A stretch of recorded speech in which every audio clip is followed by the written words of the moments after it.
Is this Rock Lobster? Thought it was a joke song at first, but it's not. I thought so too from Family Guy. Family right? Guy. That's where I learned from it. Yeah, I learned about Lobster. it. Walked there and saw a lobster, a rock lobster. I like this. I kind of want to let this play, but now that we're on FM, Dan, we can just let this roll. I know, baby. Omar has no clue what we're talking about here. I have no. It's a cool song though. Omar's got the Dolphins this week. Yeah, and I guess these are the first public comments since we called a roster purge that we had about a week ago. Yes, that is true.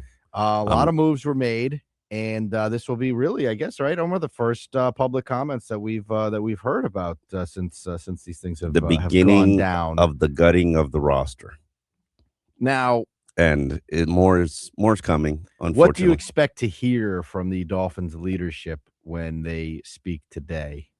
We got to start. We got to start fresh. We got to build through the draft. We got to get our books right. Fortunately, this regime gets to blame everything on the last regime. That's the beauty of what's going on here, and they could just purge everything, start fresh, clean house, and be bad, and get to use it as an excuse. Now, you're not optimistic whatsoever that they could find a quarterback and fix this thing in a Patriots type of fashion. No, I wouldn't say that. Do I think it's very likely? No. Okay. But am I pessimistic in terms of saying that it's not possible? No, I wouldn't do that. Like, maybe if anybody knows who Malik Willis is and what he has the capabilities of being, it'll be these two, because they've watched him every day of practice for 2 years. Hafley's watched him prepare his defense as the scout team quarterback. I believe he told Joe, that Willis would have better statistical games in practice than the quarterback that they faced on Sunday. Great, if true, sign me up. But don't be wrong. What percentage do you put on Malik Willis coming here? Like, are you putting that over 50% at this point? Probably be about 30%. Really? You think it's that low? Yeah, because a lot of people are I hate this time of season because agents are lying and they're trying to use media entities to try to raise their price. So here's what's going on at the let me paint the picture for you of the scouting combine. While everybody in the world thinks the scouting combine is about these draft picks that are being paraded around in the dog and pony show, Reuben Baines going out there and they're gonna, criticize him to death because he's got 31-inch arms and he's decided he's not working out and all these. Nobody cares about that. That's not what it's about. It's about meeting with the agents at night about their prospects. See, Drew Rosenhaus is gonna meet with 32 teams. He's going to talk about guys he wants to have extended. They're going to talk to him about guys that they got, his clients that they plan to have released. I think Drew's probably headed up there yesterday. He's going to talk to them about players that he has in the draft. He's going to talk to them about players. He's going to sell all 32 teams, the players that he has as free agents, and tell him, hey, these are the hypothetical figures, or this is the market that we're interested in looking at. He would like to play in Miami. For various reasons. And then, basically the Dolphins are going to go shopping with Drew and all the other clients. If the Dolphins had money, they do not have money. Ken, is there any way that they could create some money here? Chubb is sitting there, a breaking case of emergency release. Here's the problem with Chubb. He's got to be a June 1st release. You won't get the $20 million you're getting releasing him until June 1st. Now, if you decide not to use him as a June 1st release, you can take $7.3 million in cap space now. Now, that might be needed for, let's say you sign Malik Willis. Malik Willis in a year one cap situation, if he gets a Justin Fields contract, is about $8 or $9 million in cap space. All you have to do is create $8 or $9 million in cap space. For the Dolphins, that's about, you got $5 more million to go. You can cut Alec Ingold and you can cut Jason Sanders and get yourself to that $5 million. So you can sign the quarterback if you want.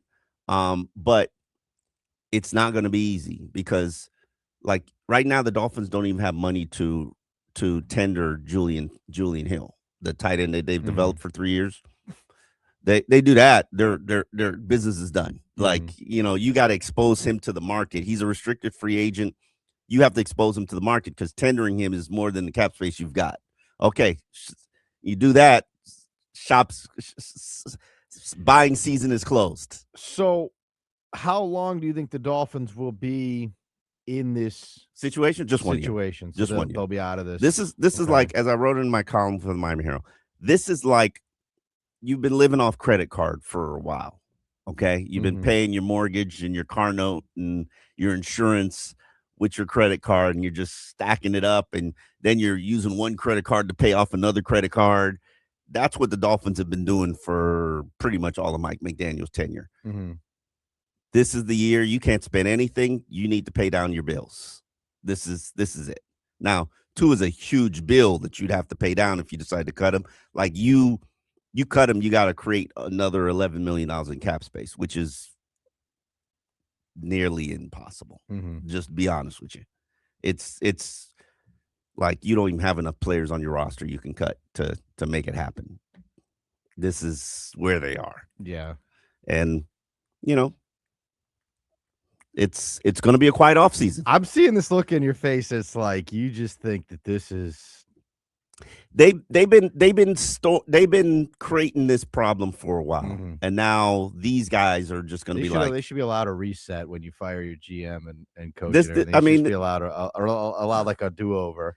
This is technically a reset. They're in such a bad situation right now, but they were living for today, not worrying about tomorrow. Well, tomorrow's here.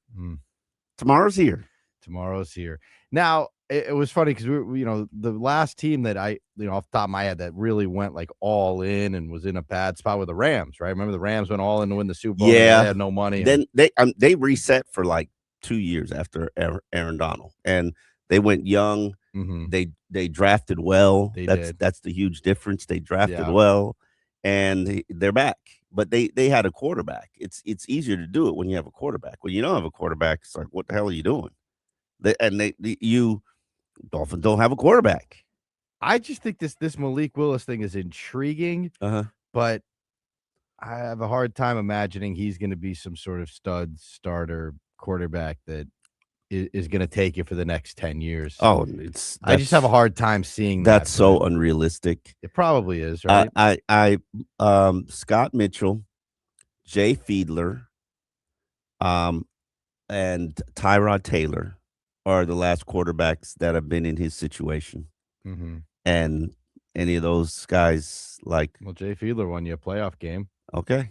More playoff games than anyone else has won recently. If I told you Tyrod Taylor would have Jay Fiedler's career, would you sign up? Man. I'm just asking. I'm just asking a question. I know. That's tough. My thing about Malik Willis, and it's very intriguing, it's very enticing. What I will say is he had a very good team around him. Good offensive line, good running game, good healthy, solid wide receivers, good offensive play caller. If he doesn't have that in this situation, and he's utilizing his scrambling ability to sort of extend plays and buy time, considering he's 6'1", 220 pounds, how many scrambles do you think he has in him in a season before he's hurt? Like, are we putting it at 50, 60? Like, I'm just being optimistic. I'm just being and then when he's hurt, what does it look like? It's a tough spot right now, man. It is a tough spot. Hopefully, we'll hear some good stuff from these guys. And Cap for life on our chat this morning. Good morning, Cap. He says, "I dare Achane to hold out. I dare him." He's holding out. He's without a doubt holding out. I think that's. So here's the other thing. He's without a doubt holding out. If you're going to rebuild or whatever it is they're doing, don't you start trying to? And I know you can't trade selling everyone, off pieces, but don't you try to start? The guys that are the best players on your roster. What are you getting for Achane? A second round pick? No, probably not. maybe not even. I mean, right? at the height of it is a second round pick, a low second round pick. Would you trade Achane for a second round pick? Because he wants the new contract, right? Yes, that is correct. So $50 million, $30 million guaranteed. I mean, look, the problem is you're not going to find someone as good as him. I would think. And there's That's no not guarantee anybody but that you draft is going to be even close to as good as him. Yes, you're probably right about that. But with that being said, does Achane want to stay here and get his brains beaten in as the only competent weapon on your team for the next 2 years? If we're going to be honest, to me that's the problem, right? Like you got a guy in Achane who's in his prime right now and wants to win. I know he wants to make his money, but I'm sure he wants to win. Yeah, he's not going to win here. He probably wants to make his money first. But I mean, Seattle and New England showed you that they can turn it around in 2 years. If they could do it, why can't the Dolphins? Not to say that I believe that, but yeah. So do you believe they could get a second for him if they were to put him on the market? It would be hard, but let's say. Well, would you do it? No, not really. I mean, I'm not going to get somebody of Achane's talent level for a second round pick. Okay, what about Waddle? I would trade in a minute. Waddle, it's not tradable because it's financially doesn't make sense for you. You're gonna lose a drastic amount of cap space trading Waddle, and not to say that I'm a heavy believer in Waddle. I just don't. I don't think it makes financial sense business wise. So did it make financial sense to do it at the deadline when the Bills offered? No, I wouldn't have taken the Bills offer. And Champ Kelly basically insinuated that what offer is inaccurate. So if it was accurate, I mean, first and a third for but Waddle? It's a first in 2027. Okay, we're not winning anything anyways this year. Okay, but first in 2000, who's waiting for 2027 first round pick from the Buffalo Bills? That's next season. The way I see it, I mean, the Dolphins aren't going to be good this season anyways. Problem is Jamie's young, so he doesn't care. He's like, I'll be around for a few more seasons. The rest of us are like, yeah, you're investing in the future. We don't have time to invest in the future, Jamie. We've seen 20 Joe, years man. of mediocrity. All right, yeah, I want one for Joe. Joe. Joe is not getting any younger. And focusing on this year like they have done the last couple of years, like you were saying, running up the credit card and gotten us nowhere. That's what we need to do, man. We need to focus on winning Joe something here, not Jamie. Jamie's like, I got the 20-year plan going. Yeah. Joe doesn't have the 20-year plan. I mean, first round pick next year sounds good for a guy like Jaylen Waddle. The problem with Jaylen Waddle is the same thing, and Achane's quiet, obviously, but like the problem to me with Jaylen Waddle is that when this thing goes off the rails and he's not getting any balls and the team stinks and whatever, he's gonna go nuts. Who, Jaylen Waddle? No, he's not. That's not his personality. I'm guessing he's gonna want out. You think he's gonna want to play through this? Everybody wants out. Trading Jaylen Waddle is going to be trading Jaylen Waddle as after June 1st is going to be an $11.6 million cap loss. You don't even have the 11 to lose Tua. So what if they traded him before June 1st? Oh, $22 million cap hit. So what if they would have traded him at the deadline? Last year, $28 million cap hit if you trade him before. Okay, so financially, it made no sense for the Dolphins. I'm sorry. It's a $11.6 million cap hit if you trade him before. To $11.6 million loss if you trade him. So that's why they didn't trade him. It wasn't because of the deal. He's not tradable right now. It makes no financial sense for you to trade him. All right, well, we'll continue this discussion with Chris Perkins. These are the big pay. Him and Tua. This is the big payday. So we got the 7:00 hour coming up next. Chris Perkins will join us. Alex Donald will join us. He's going to spend an hour with us again here this morning. We have some Kane stuff to get to with Donald. We got a basketball game tonight. We got the Panthers making their way back from 11. A little night party over there. Yeah. Maybe going into the morning as well. Boy, those Kachucks, they know how to party, man. They know how to throw a good party. One of these days, I have to get out there and party with those guys. They're selling Miami, selling South Florida. Oh, they usually are in Fort Lauderdale. Yes, Fort Lauderdale's their spot, but yep. They made their way to Miami. Fort Lauderdale's the USA hockey team was there. Fort Lauderdale's turning up lately. I gotta admit that. I'm not familiar with the spots yet, but I'll have to take your word for it. I know you're past that life. It's over. I'll make it out west every once in a while. We'll go out to local steakhouse, establishment. No steakhouses, but steakhouse that's where I'm at these days, man. That's where I'm at. It's unfortunate, but when you have two kids, Flanagan's is big. Well, everyone the family loves the Flanagans. We'll do nice, easy, quick, because they don't have the time that we have to sit down and eat. It's like they get about a half an hour till the clock goes off. Why not a Twin Peaks for a Hooters? I'm just asking for curiosity. Hooters has great wings. Hooters has great wings. I actually do like their wings. I love the shrimp. A lot. Yeah. Yeah, well, everything they put in that batter, their batter is really good. I don't know what they do with that batter, but that batter is good. Probably not the healthiest thing in the world. Nah. But that batter is good. I will tell you though, man, nothing like that Flanagan's lunch.